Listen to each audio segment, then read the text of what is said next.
Olá, meu nome é Maria Cristina e a gente vai conversar um pouquinho sobre histologia. Então, vamos dar continuidade ao assunto de tecido ósseo. Nessa imagem, a gente tem uma lâmina preparada por descalcificação, então a gente tem a parte orgânica do tecido, aqui a gente está vendo um pedacinho da medula com algumas células adiposas, aqui a gente está vendo tecido ósseo sendo formado, é um tecido esponjoso. E aqui a gente tem uma parte de cartilagem. Vamos entender o que essa cartilagem está fazendo aqui junto com o tecido ósseo. Então, hoje nós vamos falar um pouquinho sobre os tipos de ossificação do tecido ósseo, tipo de formação de tecido ósseo. A gente tem dois tipos principais. Nessa imagem a gente vê o primeiro deles, que é a ossificação intramembranosa. Ela acontece principalmente nos ossos chatos e planos do crânio e face. Também participa da ossificação dos ossos curtos e do crescimento em espessura dos ossos longos. É a primeira ossificação que acontece ainda no embrião, por volta da 8ª ou 9ª semana de gestação. E ela acontece através da diferenciação de células mesenquimatosas. Então, essas células vão se transformar em células osteoprogenitoras, vão sofrer diversas mitoses e se diferenciarão em osteoblastos. Esse osteoblasto vão produzir o osteoide, que é aquela matriz orgânica ainda não mineralizada. Essa matriz vai atrair cristais de hidroxiapatita, tornando então o osso mineralizado, formando o osso primário. E esse osso primário, que ainda é desorganizado, ele vai sofrer um processo de remodelação, vai fazer um crescimento aposicional e vai se formar então um osso secundário, totalmente organizado, o osso que a gente chama de lamelar. Essas células mesenquimatosas, elas formam vários centros, né? E esses centros vão crescendo radialmente e se coalescem até formar o osso. Onde não tiver a formação de tecido ósseo, esse tecido mesenquimal pode formar o periósteo e o endósteo. Um outro tipo de ossificação é o dito endocondral, que ocorre em membros e parte do esqueleto axial. Então, tanto em ossos longos quanto em ossos curtos. Ela acontece em torno da 12ª semana de vida intrauterina. Então, a gente sabe que a ossificação intramembranosa ela acontece antes da ossificação endocondral. E aqui o processo é um pouquinho mais elaborado. Então, o que acontece? As células mesenquimais, elas primeiro vão se diferenciar em condrócitos, produzindo um molde de cartilagem hialina. Esse molde, ele tem o formato do osso, mas ele tem um tamanho reduzido. Então, dentro desse molde, os condrócitos começam a sofrer hipertrofia, eles aumentam de tamanho.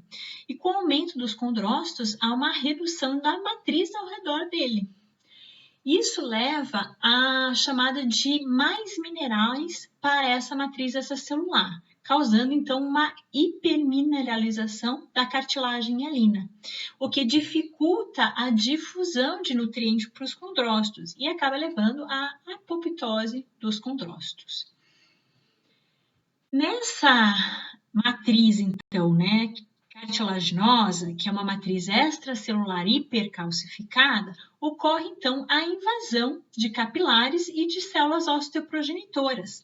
Essas células osteoprogenitoras vão se dividir e vão se diferenciar em osteoblastos e a partir daí a ossificação é muito semelhante ao que ocorre na ossificação intramembranosa. Então os osteoblastos vão produzir os osteoides, que vão ser depositados nesse resto de cartilagem hialina.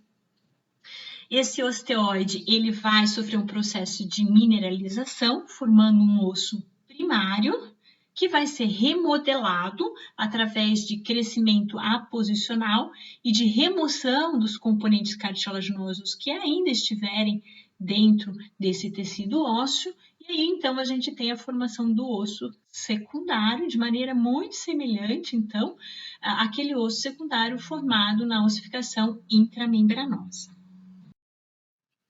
A ossificação dos ossos longos é bastante interessante, porque ela engloba uma ossificação intramembranosa e, posteriormente, uma ossificação endocondral. Então, aqui o esquema mostra para a gente um molde de cartilagem hialina que gradativamente vai sendo substituído por tecido ósseo. Então, a cartilagem em azul e o tecido ósseo em amarelo. O primeiro centro de ossificação dos ossos longos acontece na diáfise. Então, a ossificação, através de ossificação intramembranosa, as células condro-osteoprogenitoras do pericôndrio vão formar um colar ósseo ao redor do molde de cartilagem. Quando esse colar está completamente formado, as células cartilaginosas que estão dentro deste colar vão sofrer hipertrofia e, portanto, a matriz circunvizinha a essas células acaba sendo parcialmente reabsorvida e, posteriormente, mais calcificada. Essa hipercalcificação vai levar uma dificuldade na difusão de nutrientes dentro da cartilagem. Vamos lembrar que cartilagem não tem vasos, ela depende de difusão de nutrientes. E isso acaba causando a morte dos condrócitos. Mas antes de sofrer apoptose, esses condrócitos sinalizam para que vasos sanguíneos penetrem nesse colar ósseo, através daqueles forames que a gente conversou quando estava falando da vascularização centrífuga do osso. Então, com a penetração desses vasos, as células multipotentes para formar a medula são trazidas para o local e também células osteoprogenitoras. Essas células, elas são depositadas naquelas espículas remanescentes de cartilagem, de matriz cartilaginosa hipercalcificada.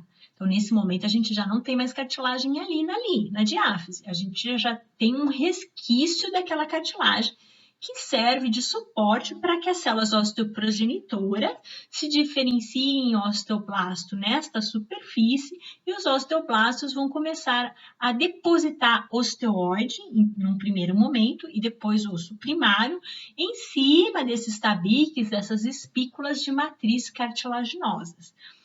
Posteriormente, esse osso é totalmente remodelado. Então, essas espículas de cartilagem vão ser reabsorvida e o osso se forma um osso secundário ou lamelar, através da ossificação endocondral.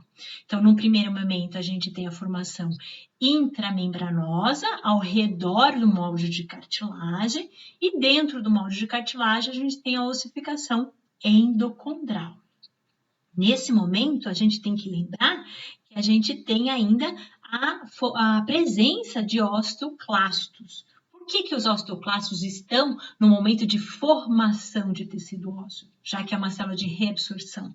Porque quando a gente forma tecido ósseo, a gente precisa remodelar esse tecido. Então, ele precisa de osteoclastos ativos ali, fazendo remodelação. E também a gente precisa formar o canal medular do osso longo. Então, ele precisa reabsorver ali para formar o canal medular, onde vai ter as células multipotentes para formar a medula óssea, ok? Num segundo momento, a gente tem o centro secundário de ossificação, que acontece nas epífises, mas somente após o nascimento. Veja que o esqueminha aqui, ele mostra que uma epífise se ossificou primeiro e a outra vai se ossificar ainda num segundo momento. Então, elas não se ossificam no mesmo instante. Como que acontece a ossificação aqui? De forma muito semelhante. Então, formação de ossificação intramembranosa ao redor e endocondral dentro, só que de maneira radial. Então, começa aqui no centro e vai radialmente se expandindo. Na superfície articular, não tem pericôndrio, tem a cartilagem articular. Então, nessa região não vai ter ossificação. De modo que a gente não tem colar ósseo nesta região. Então, o tecido cartilaginoso e hialino, ele permanece somente na superfície articular, como a gente vê aqui no esquema, e também numa região que a gente chama de cartilagem epifisária ou disco epifisário, que está aqui entre a epífise e a diáfise. Então, nessa imagem aqui, de microscopia de luz, a gente percebe aqui tecido ósseo, esponjoso, com bastante medula ao seu redor, e aqui na superfície uma cartilagem articular, aqui é a cavidade, então um pedacinho do menisco, a gente pode observar, e nessa região a gente está mostrando o disco epifisário, então aqui também tem cartilagem. E o disco epifisário é o responsável pelo crescimento longitudinal do osso até mais ou menos 20 anos de idade. Mais ou menos, isso aqui, dependendo do autor, vai dizer um pouquinho mais, um pouquinho menos, e vai depender de diversos fatores. Então, aqui nessa imagem, a gente vê, numa visão mais panorâmica, uma epífise, mais para baixo a gente tem a diáfise, então nessa região osso esponjoso, aqui o osso compacto. Nesta região aqui, a gente tem o disco epifisário, que no maior aumento, aqui usando a imagem que a gente vai trabalhar em aula prática, osso, aqui medula e aqui o disco epifisário. Aqui a gente tem osso também se formando, ok? Dentro do disco epifisário, a gente consegue diferenciar diferentes zonas. Isso garante para a gente um estudo mais facilitado do processo de ossificação, porque aqui no disco epifisário, todo o processo de ossificação acontece de forma organizada, ordenada. Então, fica fácil da gente estudar. Então, o que a gente tem na primeira zona? A gente tem a zona de repouso, ou a zona de cartilagem de reserva, onde a gente tem uma cartilagem hialina muito semelhante à cartilagem hialina que a gente estudou lá no capítulo de cartilagem. Depois, a gente tem uma zona que a gente pode chamar de proliferação, ou proliferativa, ou zona seriada, onde os condrócitos se dividem abundantemente e acabam formando essas fileirinhas de células achatadas, bem característico dessa zona. A terceira zona é a zona de cartilagem hipertrófica, onde os condrócitos aumentam de tamanho. Então, se a gente comparar os condrócitos dessa região aqui, bem achatado, com esses condrócitos aqui, a gente vê que ele aumentou muito de tamanho, né? E esses condrócitos acabam ganhando depósitos de glicogênio e lipídios, então eles acabam perdendo um pouco a coloração em HE, porque lipídios e glicogênios a gente não consegue curar bem. Então, a matriz aqui, a célula está maior, mas a matriz está menor. Se a gente for comparar essa célula grandona aqui com a matriz que está ao redor dela, reduzida, em relação a essa zona aqui, em que a gente tem uma célula pequena com uma matriz celular abundante, elas são bem diferentes. Nesse momento, os condrócitos começam a secretar fatores de crescimento específicos para a vascularização. Então, eles já chamam vasos para o local. A quarta zona é a zona de cartilagem calcificada, ou zona de cartilagem mineralizada ou hipermineralizada. Nessa região, então, a gente tem os depósitos de cálcio e fosfato na cartilagem e acaba, então, que essa cartilagem tem uma dificuldade de difundir nutrientes e os condrócitos acabam sofrendo apoptose. Então, muitas vezes a gente vê sem nada dentro, mas se a gente consegue ver os condrócitos, eles estão num grau já apoptótico bem característico. E a última zona é a zona de ossificação. Alguns autores não consideram a zona de ossificação como parte do disco epifisário. Isso não faz muita diferença para a gente, porque a gente vai ter que estudar todas as zonas mesmo, ok? Então, aqui, o que acontece na zona de ossificação? É aqui que chegam os vasos sanguíneos, que foram sinalizados ali na zona hipertrófica para virem para essa região, e com os vasos sanguíneos vêm, então, as células multipotentes e as células osteoprogenitoras. Aí os osteoblastos vão se depositar, então, nessa região de tabique, de matriz cartilaginosa hipercalcificada, formando, então, osteoide, que vai se mineralizar, formando osso primário, e depois vai ser reabsorvido, formando o osso secundário. Durante essa reabsorção, a gente tem a remoção totalmente da cartilagem, daí fica só tecido ósseo. Alguns autores chamam essa zona de ossificação de zona de reabsorção, já que há uma remodelação do tecido, ok? Alguns pontos são importantes para a gente entender durante o processo de crescimento ósseo. Então, primeiro, a espessura da placa epifisária ou do disco epifisário, ela tem que permanecer relativamente constante durante todo o crescimento. Isso significa que a quantidade de cartilagem nova produzida na zona proliferativa tem que ser igual à quantidade reabsorvida na zona de ossificação ou de reabsorção. O crescimento endocondral, ele vai dar um alongamento do osso, então ele vai ser responsável pelo crescimento longitudinal do osso. O crescimento aposicional é que vai levar, então, ao aumento do diâmetro do tecido ósseo. Então, como que a gente vai aumentar, então, a forma do tecido ósseo, né? Radialmente. A gente faz um crescimento aposicional através do pericônio com as células osteoprogenitoras se diferenciando em osteoblasto. Então, aumenta o número de lamelas ali. E, obviamente, esses dois crescimentos vão sofrer o processo de remodelamento. Quando o indivíduo alcança o crescimento máximo, lá em torno então dos 20 anos, um pouco menos, termina a proliferação de nova cartilagem. E as alterações da cartilagem vão formar uma linha epifisária, que é de tecido ósseo. Então, vai ficar um registro desse disco epifisário com tecido ósseo, que vocês provavelmente vão visualizar nas aulas de anatomia. O tecido ósseo é um tecido extremamente plácido. O que significa isso? Que ele consegue modelar sua estrutura em resposta às forças mecânicas que ele é submetido, tornando então o processo de formação e reabsorção bastante abundante nesse tecido. Então vamos observar aqui essa imagem, uma imagem muito bonita, em que a gente vê de um lado, aqui tecido ósseo, né? De um lado, osteoclastos reabsorvendo o tecido ósseo e do outro lado, um monte de osteoblastos, ó, na superfície, formando um novo tecido ósseo. A gente também tem os osteócitos aqui.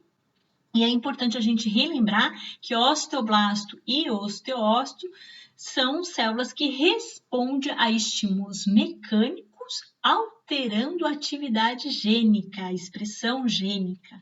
Então, são células que a gente consegue estimular através de pressões e trações. E aí a gente consegue direcionar para onde a gente vai querer que esse osso cresça ou seja reabsorvido. Esse processo de remodelação óssea obviamente, vai diminuindo com a idade. Então, a gente tem uma velocidade muito grande nas crianças que vai tendendo a diminuir até a fase idosa. Mas o importante é saber que tanto a formação endocondral quanto intramembranosa, ela vai sofrer uma remodelação. Então, a gente vai ter um crescimento aposicional a partir dessas estruturas ósseas. E aí, a gente acaba formando ossos idênticos, independente do tipo de ossificação que a gente tem. Vamos conversar um pouquinho sobre regeneração de fraturas ósseas. Como o tecido ósseo é extremamente plácido, a regeneração acontece com bastante eficiência. Então, o tecido, mesmo após sofrer uma lesão, consegue se restabelecer, se regenerar com um tecido idêntico àquele que foi lesionado. Então, o tipo de regeneração que vai acontecer vai depender se a consolidação vai ocorrer de forma direta ou indireta. Mas isso vocês vão ver um pouquinho mais para frente do curso de medicina. Agora, a gente vai falar de uma maneira mais geral, como que acontece a regeneração, uma maneira mais simplificada. Então, a gente pode definir 4 fases da regeneração. Uma primeira fase chamada de fase inflamatória, ou de hematoma, onde acontece de forma muito semelhante a qualquer lesão de tecido. Então, existindo uma fratura, ocorre uma hemorragia com destruição da matriz extracelular e com morte de células ali presentes. Isso chama macrófagos, aquelas células capacitadas em fazer degradação de tecido e de células do tecido conjuntivo, e também fibroblastos, que são as células que vão formar novo tecido conjuntivo, além das células inflamatórias, que a gente ainda não estudou, mas a gente vai ver ainda em breve. Nesse momento, há o estímulo para a formação de novos vasos e para a vasodilatação. Então, ocorre a remoção do coágulo, que inicialmente é formado para tentar barrar aquela hemorragia, e também de restos celulares que não são mais viáveis para aquele tecido. No segundo momento, que a gente chama de reparo ou de formação de calo mole, o que a gente tem é que aquelas células da fratura vão liberar diversos fatores de crescimento e citocinas e estimular a proliferação do periósteo e do endósteo. E também estimulam a proliferação daquelas células mesenquimatosas que chegaram ao local da fratura. Então, formando então um tecido de granulação, que a princípio é pouco denso, mais rico em fibras colágenas do tipo 3, mas que gradativamente vai se tornando mais denso e mais rico em fibras de colágeno do tipo 1. Além disso, a gente tem aqui a diferenciação de condroblastos a partir de células de revestimento periosteais, que nas duas extremidades da fratura vão começar a sintetizar uma matriz cartilaginosa. Ela tende a se expandir e tentar encontrar uma com a outra para cobrir todo o local da fratura, e aí então a gente tem a produção de um calo fibrocartilaginoso, parte de cartilagem e parte de tecido conjuntivo mais denso, mais organizado. Aqui a gente tem então um calo que ajuda a estabilizar e a unir as duas extremidades da fratura, mas ainda não tem nenhuma rigidez. No terceiro momento, ainda chamado de reparo, ocorre a substituição do calo mole pelo calo duro. Então, o tecido conjuntivo fibrocartilaginoso recebe a penetração de células osteoblásticas, que vão, nas duas extremidades da fratura, começar a sintetizar tecido ósseo imaturo. Então, é um tecido que é mineralizado, mas não é organizado, e que pode ser formado tanto por ossificação intramembranosa, a partir de células mesenquimais, quanto por ossificação endocondral, a partir do molde de cartilagem. E aí formamos, então, o tecido, um calo ósseo, um calo que tem uma certa fixação, mas ainda não tem uma rigidez estrutural. É num quarto momento que acontece propriamente a remodelação, onde pressões e trações vão estimular as células ósseas, que são células mecanotransdutora, ou seja, que respondem a estímulos mecânicos, alterando sua atividade gênica, a fazer a remodelação e a formar um osso lamelar, estabelecendo então aquele tecido ósseo que foi lesionado como um tecido agora totalmente remodelado. As fixações internas e externas aceleram o processo de cura e geralmente resultam em uma reestruturação, tanto funcional quanto estrutural, melhor. 99% do cálcio está armazenado no tecido ósseo.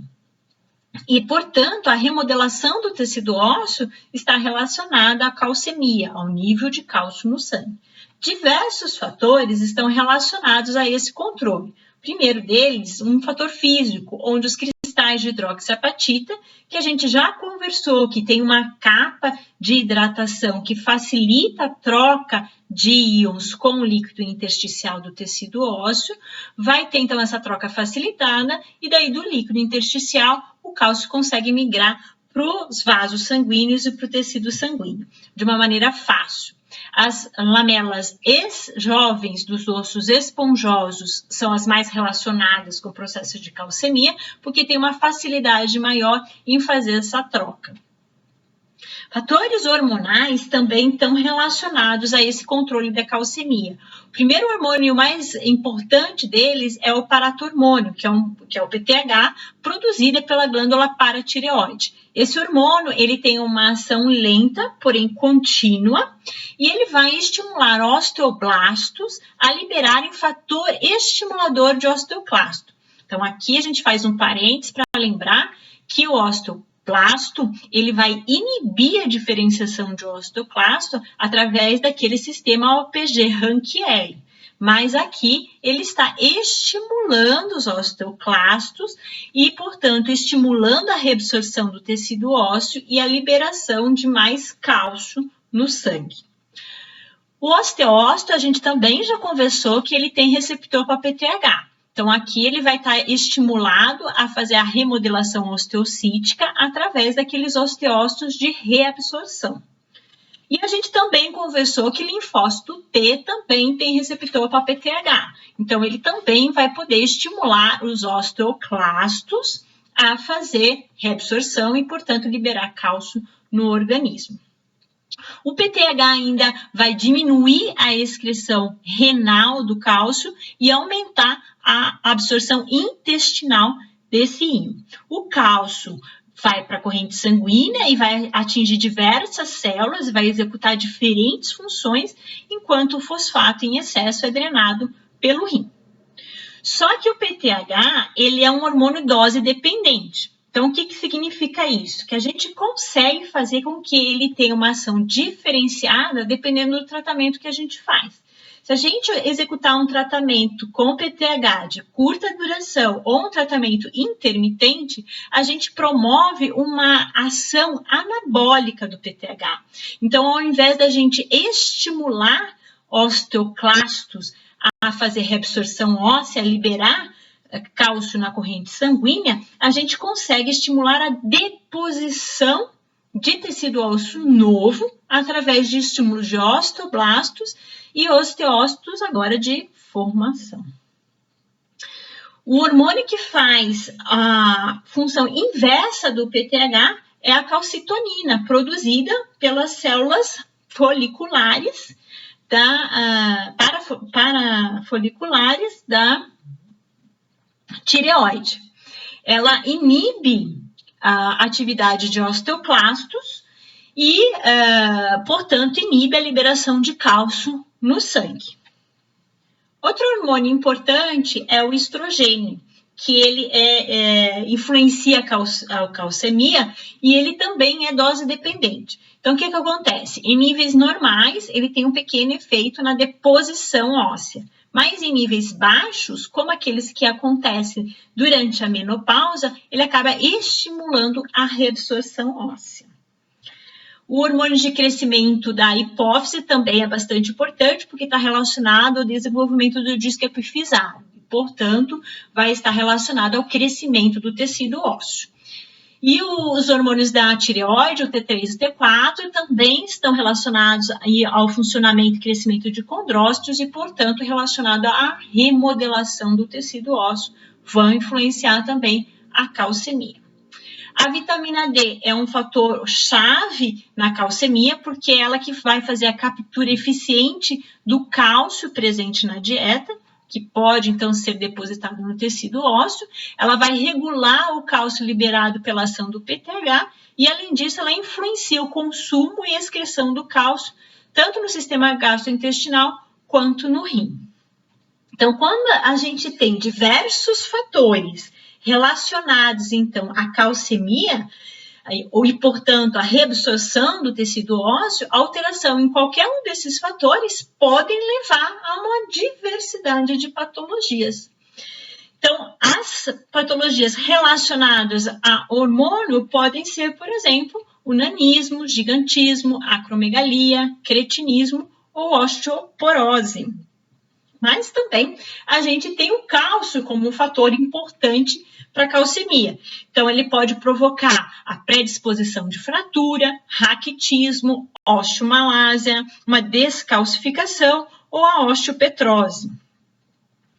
E outro fator importante são as presenças de vitaminas e proteínas em quantidade suficiente, porque a gente vai precisar de um conjunto de aminoácidos para formar o colágeno, que é o principal constituinte orgânico da matriz extracelular do tecido ósseo, e a gente já viu que a gente vai precisar de vitamina C, lá na síntese, no início da síntese das fibras colágenas, e agora mesmo falamos da importância da vitamina D. Então, um conjunto bem grande de proteínas e vitaminas é essencial para a formação do tecido ósseo, para a remodelação do tecido ósseo e, portanto, para a manutenção da calcemia. O remodelamento do tecido ósseo é constante, portanto, alterações com a idade são visíveis. As imagens falam por si só, tanto aqui na face quanto na coluna. Então, hoje a gente conversou sobre ossificação, fratura e calcemia. Qualquer dúvida, me procure.